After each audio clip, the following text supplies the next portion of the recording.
Well, a good Sunday morning, everybody. I mean Sunday morning because after all the excitement, a lot of people are still getting dressed, but they will be trickling in, and we already have a decent audience for what is one of the highlights of Ars Electronica, the Symposium. This Symposium is dedicated to post-private and post-public. An interesting proposition. Among our team, we invented the word publici. Publici is the contraction of the private and the public, and we still haven't fully figured out how to disentangle. Nobody has actually found how to disentangle the public and the private. Among the highlights, everybody here in this group of 4 speakers, everyone is a highlight. We are going to be presenting the first one, Carlo Ratti, director, founder of Sensible Lab. I love the pun on sensible and sense-able, very appropriate. He's also the director of the Carlo Ratti Associates. And if we're talking about smart city, we certainly have a smart number right here. Time magazine said that Carlo Ratti was the best inventor of the year in 2012, I think, but he's still the best inventor of this year. Blueprint magazine said he was among the 25 designers who changed the design world. And then Wired said even more. Wired magazine said that he is among the 50 people who have changed the world. So he's going to talk about something that is changing the world right now, which is urban life and big data. And so, Carlo. Thank you. Thank you, Derek. And don't believe all what he said. But can we see the slides? Do we see them? Yes, perfect. So what I wanted to do today for the symposium and for Post-City, I thought, I will want to share with you some of the projects that deal with urban data. And actually how data, big data, which is changing many different dimensions of business and of society, how that is actually changing our cities. If you look at this picture, it shows you what we think has been happening over the past few years. It's actually digital and physical converging. Actually, when I went to MIT, when I arrived at MIT, I started working with Hiroshi. As you know, Hiroshi is here, who's the head of Tangible Bits at MIT. And really, the time we were exploring the convergence of digital and physical in our interfaces. Well, we think that now what is happening is that the same convergence is now entering urban space. It's about the digital and the physical coming together. It's about bits and atoms converging with us in the middle. Let me give you just one example. If you look at this, you see how cell phone, mobile communication increase on the planet. It might be surprising today to think that there was a time back in the 1980s when humanities could live without a cell phone. The first cell phone, the first mobile network commercially was developed by NTT in Japan in 1979.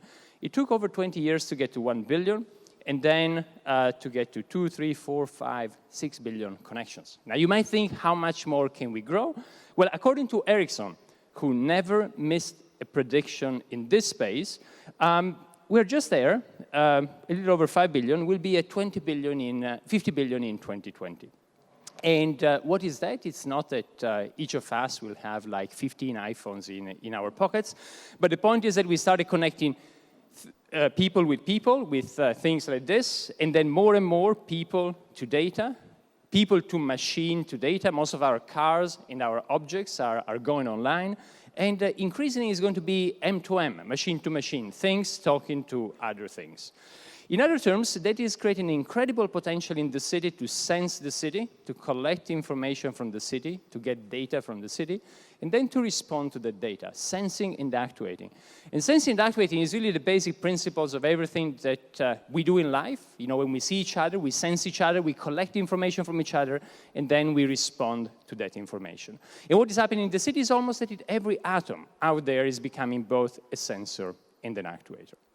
Now, as a consequence, this produces also an incredible amount of data. I got a little quote here from Italo Calvino about how we are almost creating a world where everything can be then digitized and stored. As you know, if you take all the data produced by humanity from the beginning till 2003. And there you got Shakespeare, you got Goethe, you got everything we've ever done. Then the same amount of data is what we produce now every 24 to 48 hours. The quality is not the same. We don't have a Goethe every weekend, but the quantity is exactly the same. Now, I got another definition of big data that I quite like. Is by a colleague, Professor Mike Batty at UCL in London. And he basically says this big data is all what you cannot put in an Excel spreadsheet. And it's not just a pun. It's actually quite profound, is the fact that if you got big data, then you need new tools in order to analyze it, to visualize it, just to play, to put your hands into it, to understand what is going on. So having said that, I want to share with you today some examples of big data in cities and what we can collect. And I classified it into 3 categories. One is opportunistic, is big data that's been collected for one reason, and then we can use it for something else in the city. And then user-generated, or something we can actually create by using sensors themselves in the city and collecting it. Now, the first project is something, one of the oldest projects we did at the lab is kind of 10 years ago. And we use cell phone data from a big city, in this case, the city of Rome, to understand how people move. This day is a special day, is the final of the soccer World Cup. That's before the match. The match begins, nobody talks anymore. France scores, Italy scores, halftime, people make a quick call and go to the bathroom. Second half, end of normal time, first overtime, the second, the famous headbutt by Zidane in a moment, and finally, Italy wins. And then that night, everybody goes to celebrate. You see people moving there with their cell phone to the city center, spending the night and celebrating. The following morning, again, everybody going there and meeting the winning team and the prime minister in the center. By the end of the day, everybody moved, you see, to the bottom part of the image, to a place called Circo Massimo, where since Roman times, people go and celebrate, and you see the big peak over there. So for the first time today, we can really understand the city in a different way thanks to all of this data. If you look at this, it's actually the biggest non-internet social network. We built it in the UK using data from BT, from British Telecom. And then when you have this information, you can, for instance, try to better understand communities, try to understand how people communicate and how social structure forms over space. So in particular here, we try to look at regions and how we can have a better understanding of them, not because of the past or politics or history, but really just because of the natural way we all connect and communicate with each other. Here's a little video. Can we have the sound up a little bit?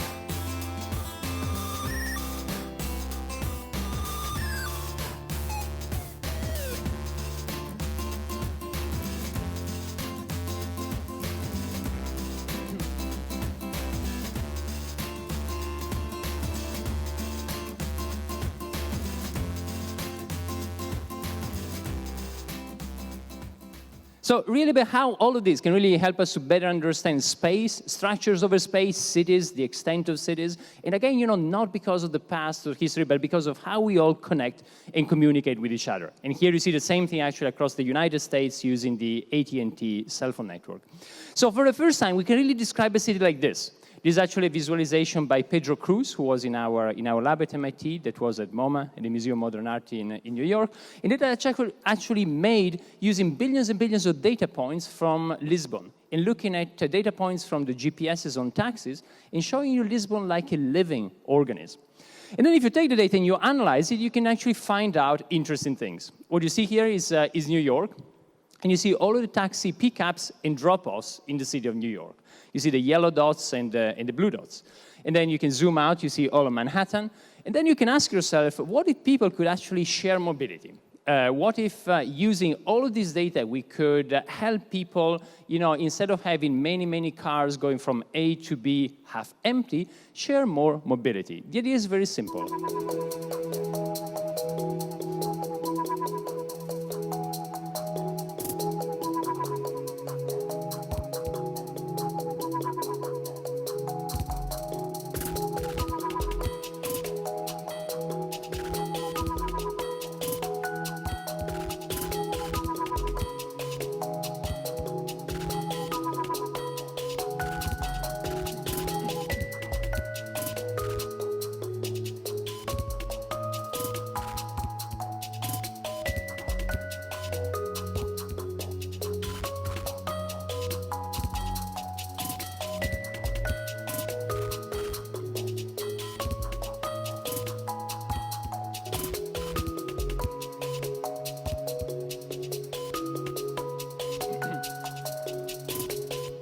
All right, so the question is, imagine you got access to all of the data, and we got access to all of the data from Mayor Bloomberg, who made it public through the Taxi and Limousine Commission in New York. Imagine you got access to all of the data, then how can you quantify the benefits if people were ready to share? And that's a paper again, that we did in order to try to analyze it. As I said before, in order to solve some big data problems, you need to have new tools. You cannot solve this problem with traditional mathematical analysis tools. So we developed something we call shareability network in order to understand the New York taxi and mobility system. And what you find is quite extraordinary is actually the fact that in New York, you could cut 40% of the taxi fleet, or if you want 40% of the mobility infrastructure, and still take everybody to destination when they need to be there. And what you see here is actually how this increases. We are running the same simulation on many cities, including Vienna, and how this increases very quickly. So saturation of the shareability happens with very low density, which means that in most cities around the world, you could cut 40% of the infrastructure and still take everybody to destination when they need to be there. Now, I'll tell you something funny. That actually, we did the result. We started working on this paper. We published some of the results. And some of the results actually happened to become public. Uber saw them. And since then, we started working with Uber. As you might know, Uber Pool does exactly this. Uber Pool is a way to allow people to share mobility, and every trip that you have and that you share means a trip that you're removing from our streets. So it means less traffic, less congestion, less pollution in our cities. Now, still again about mobility and big data, if you think about a few years from now, then you'll see more and more of this. This is actually how a self-driving cars, see what is around itself. And what you see is like a three-dimensional scan, similar to the human eye. Think about the laser scanner, in this case it's a LiDAR, that gets a 3D model and uses it to navigate the city. And the reason we are excited about self-driving cars is not really because you don't have to drive. That's really not the point. The point is not that you can shamelessly text while you're driving. The point is that if you've got a self-driving car, everything changes at the city level. And it means that the car in the morning can give you a lift when you go to your office, and then can give a lift to somebody else in your family or to anybody else in the city. So in other terms, what you're doing, you're blurring the distinction between public transportation and private transportation.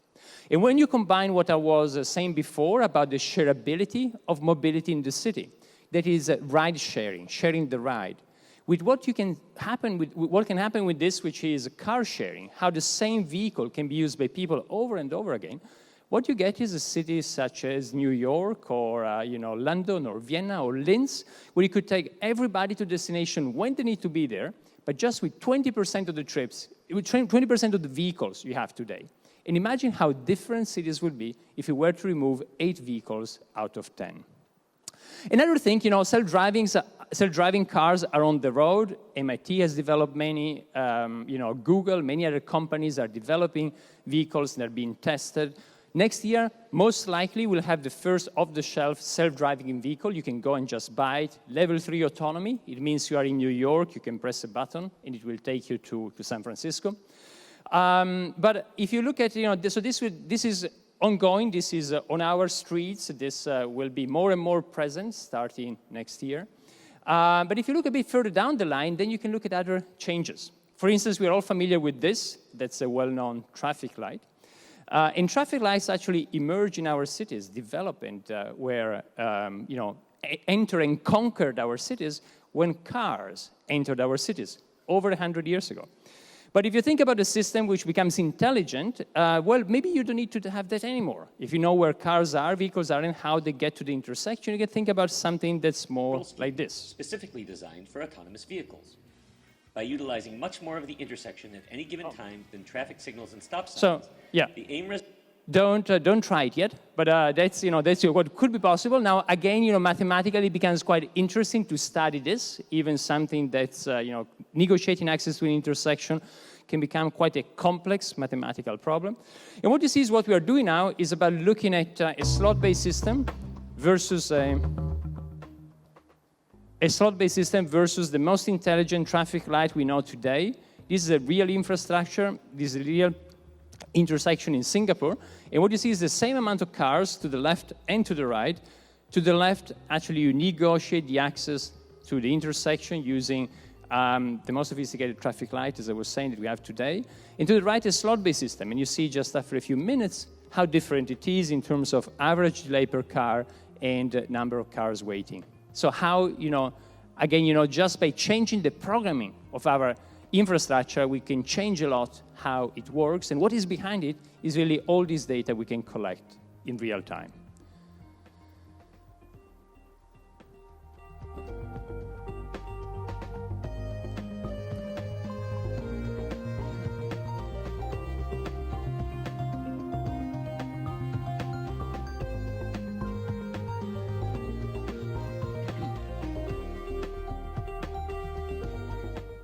All right, so this will just give you a glimpse into the world of autonomy, onto things that actually move by themselves. As you know, another category is about drones. How drones... Let me see the video. Yeah, it's not starting the video. I'll skip it. But it's about drones, and drones also are part of this category. And we see more and more of these. We're doing some experiments at MIT. Drones today have not a very good reputation, but you can actually use them in the city for doing many interesting and exciting things. Again, looking at data and how we might use space in cities. Well, if you look at this, you see how we used to think about the modernist city. That's in the 1930s, Le Corbusier and the Charte d'Athènes. The idea that everything should be divided. The place to work, the place to sleep, the place for leisure. So the city should be divided into different parts, and each of them with a very precise function. But if you think about it, that's a bit absurd. It means that you got 3 different cities, they work for a small part of the day, and then the rest of the time they're empty, and you create a lot of movement between them, a lot of congestion between them. So it is no surprise then since the 1950s and 60s, many people around the world, such as Jane Jacobs in the United States, started thinking about how can we build mixed-use developments. But again, today, thanks to the convergence of digital and physical we were talking about before, something new is happening. It's almost like, that mixing is becoming like an overlap. It's how we can add different functions on the same space, how to look at the different transition between public and private, and how really to think in a different way about the structure of our buildings and our cities. And again, data can become a very important way to understand this, opportunistic data, in this case, data from networks. What you see here is the full MIT campus. It's almost like a little city inside the city. You see Boston. Boston is usually a very green city. This is the winter picture. It looks a bit post-nuclear explosion, but it's very green. You see downtown there, MIT, the big campus, the River Charles, Harvard, don't bother, up there. And MIT was actually one of the first universities worldwide to be totally covered by Wi-Fi. It was in the early 2000s. And over the years, that has been creating very big changes in the way people live and work. What you see to the left, you see the way people used to work in computer rooms, and what you see to the right, you actually see how people work today. Now, that's a bit extreme. To the left, I looked for the most appalling computer room I could find. There's no daylight, just artificial light. To the right is beautiful during the summer. It's not always like that during the winter when it's minus 20 Celsius. But that gives you an idea of the changes that we are seeing today. And then again, using data, we ask ourselves, how could we better understand what is going on? How can we better understand some of these changes? And what you see here, you see all of the dots are actually, every dot is a Wi-Fi access point. And we said, what about monitoring the activity, again, in an opportunistic way, or what's happening on the network? The network is the reason we are changing our behavior. And what about trying to understand from the network what is going on? For instance, what you see here, you see the total activity on the MIT campus. You see the curve at the top. And then you see like a normal day. You see the different days of the week at the bottom. So on a Monday, people get to the campus around 9 or 10 a.m. Some of them will finish working at 5 p.m., not that many. And then many people keep working till late at night. You see till 10, 11. Still a lot of activity in the middle of the night. You see between Monday and Tuesday on the MIT campus. And the same pattern repeats on Monday, on Tuesday, on Wednesday, on Thursday, not on Friday. Friday, like everywhere on the planet, you see activities slipping away in the early afternoon. And then Saturday and Sunday, they look almost like normal days. If you remove the 9 to 5 activities, Saturday and Sunday, there's still a lot of activity on the network. It's actually something quite interesting to see on Sunday night. You see the little dent on Sunday night around 9 or 10 p.m. And you see it there all the time, every week. And that's actually when you say, shit, tomorrow is Monday again. And you remember all the things you haven't done and you need to finish before the beginning of the new week. Well, if you do this, if you measure this not on an aggregated level, but you measure this for every space on the MIT campus, which is what you see here, you get all of these curves. And so every space has a different signature. Again, you can use big data to analyze it, to see what's going on, and you see exactly what we were discussing before, that once upon a time, each of those buildings, each of those spaces has just one function. But actually what you see today is how space is being used in a much more flexible way as something where people can appropriate in the course of the day for doing different things, and that blurring that is brought and is enabled by our ability to be more flexible and by the convergence of the digital and physical world. If you look at this, actually, there's a few papers online. We looked at the Louvre Museum. We did the same analysis at the Louvre Museum. There you can see how people move inside the museum. And again, it tells you almost like, how all of these flows hidden inside our buildings can help us design them in a better way, can help us better understand what works, what doesn't work, and how we can improve them.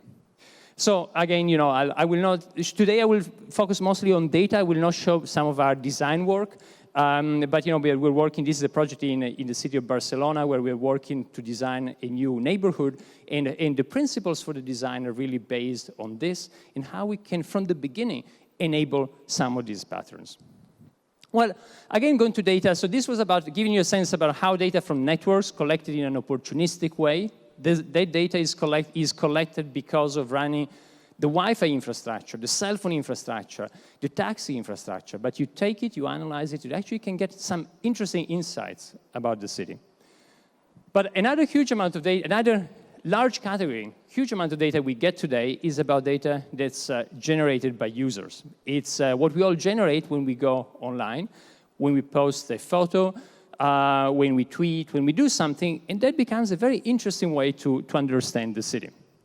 What you see here, for instance, is we did one of the first projects at the lab taking Flickr data and analyzing it. As you know, a lot of pictures go on Flickr. This was done in the city of Florence at the beginning. You see here all of Tuscany, where people go and take pictures to the left, and then you can zoom in and look at Florence, and the most popular places inside Florence. And then from there, you can zoom in and look at even to the resolution of the building, or in this case, of the Duomo, the main church in the city. Now, if you want to do something slightly more sophisticated, you take the time a picture was taken together with the picture itself. So you go and look in the picture file, and from the header, you extract the timestamp. And if you do that, then you can create traces of how tourists move in a certain part or on over space, and the time they took a picture. So what you see here, you see Italians and Americans as they moved in Tuscany. And now I've got a question for you. So where are the Americans? To the left or to the right? So Americans to the left, raise your hands. You need to make a decision, make up your mind. So Americans to the left, raise your hands. Okay. And Americans to the right. all right? So the majority of Americans to the left, yes. Americans are to the left. You see, if you're coming from the United States, you're going to Italy, you might go once every 10 years or once in a lifetime, and you go to the main cities. It's almost like an elephant's path. It's Genoa, Pisa, Florence, Siena, Perugia. So you go to the main hubs. If you're Italian, you've been there many times, you know the places, you try to discover little gems here and there over space. So you see the difference people move in over space.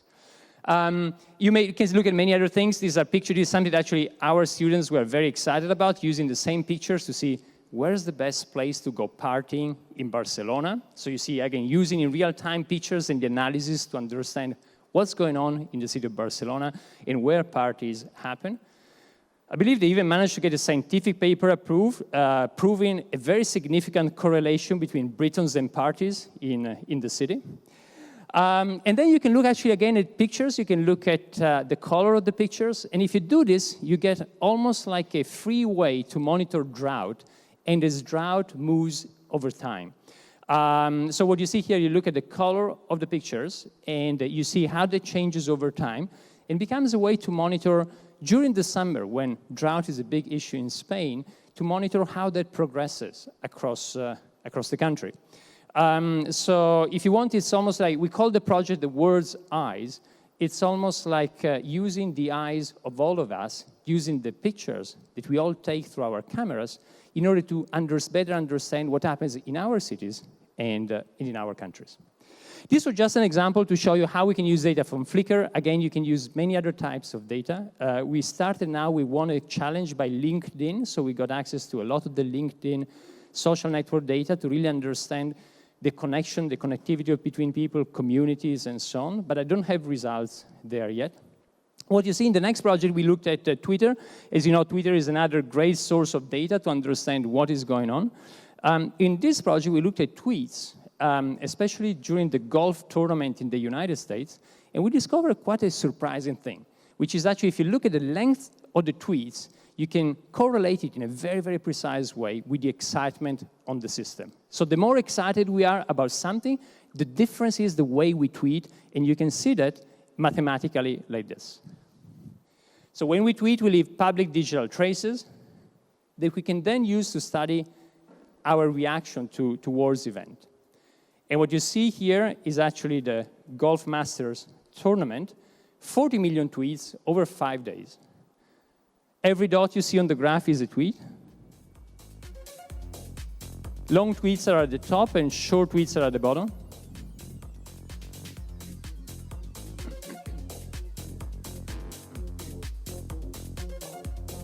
And what you see here is what happens every day. The average is the yellow line. Height goes down during the tournament.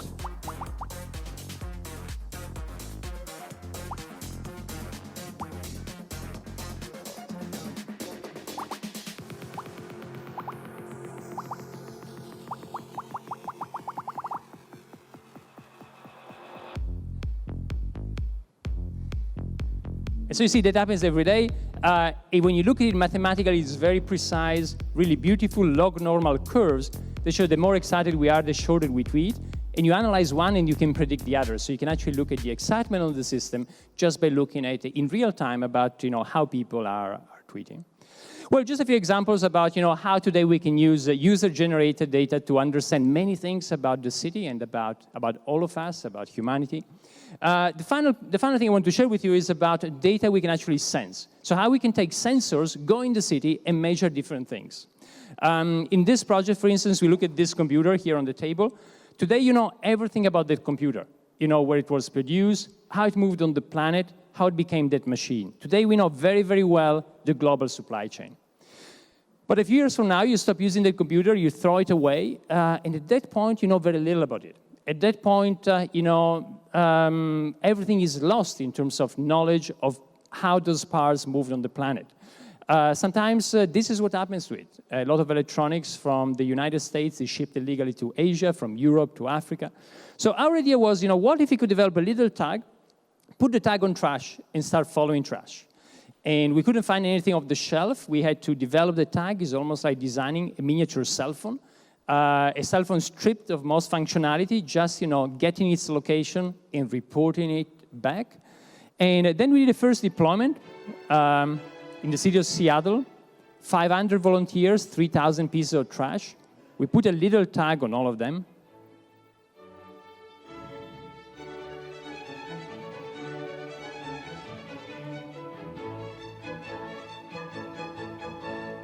And after tagging all of them, we started following them. So you see 3,000 objects in the city of Seattle. The day of deployment. After a few days, you see some of the main landfills next to Seattle. But actually a big surprise, how far things started to travel. Sometimes in crazy, unpredictable way. Look at the trace that went to Chicago and then down to Baja California. And still moving after 1 month and 2 months.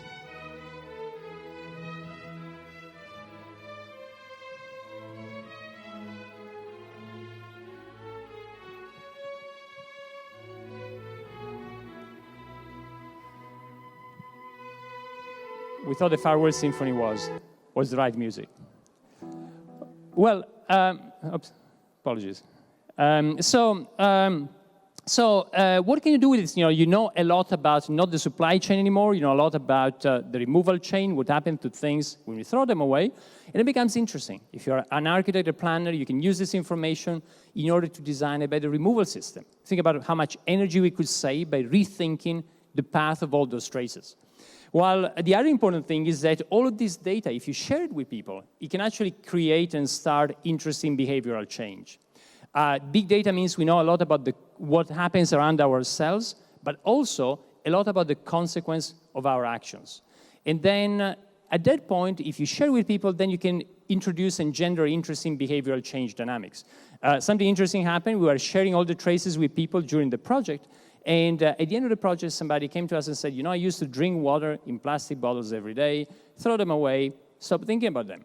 And then now after the project, I know that those bottles go a few miles from home, they go to a landfill, they will stay there forever, and because of this, I stopped drinking water in plastic bottles. So how all of this can really, big data shared with people can actually spark interesting dynamics in the way we respond to the increased knowledge we have about our environment.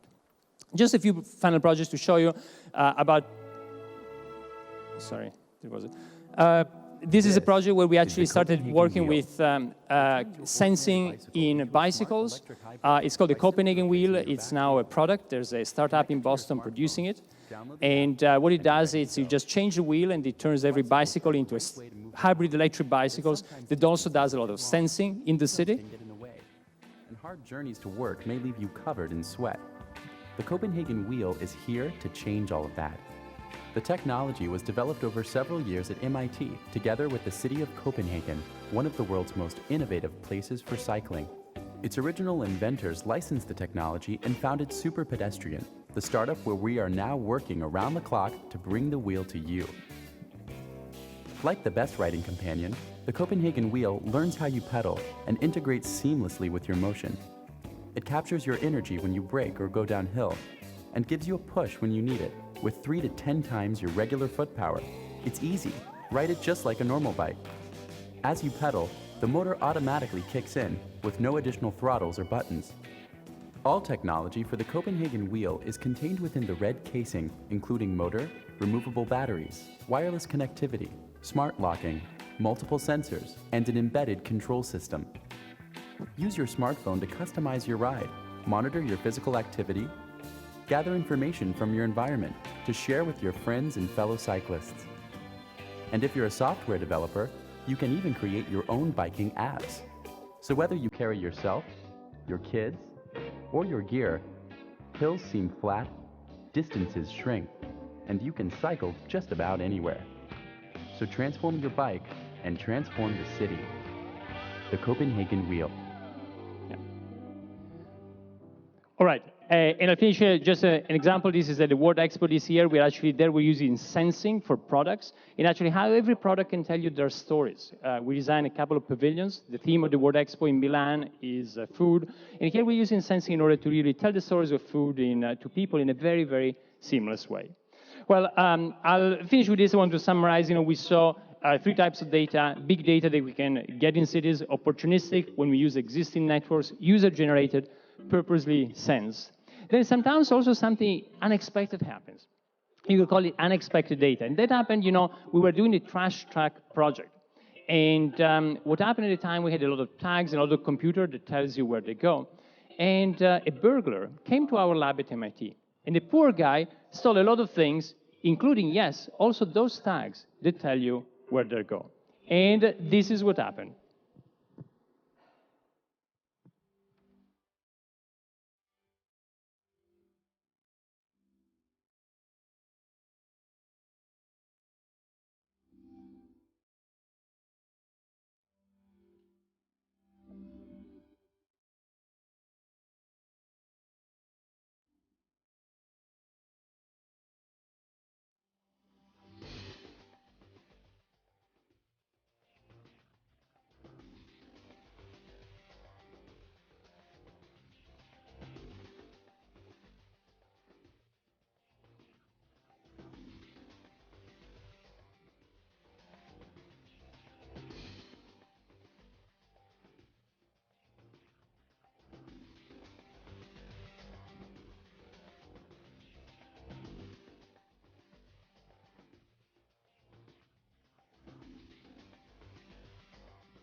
All right.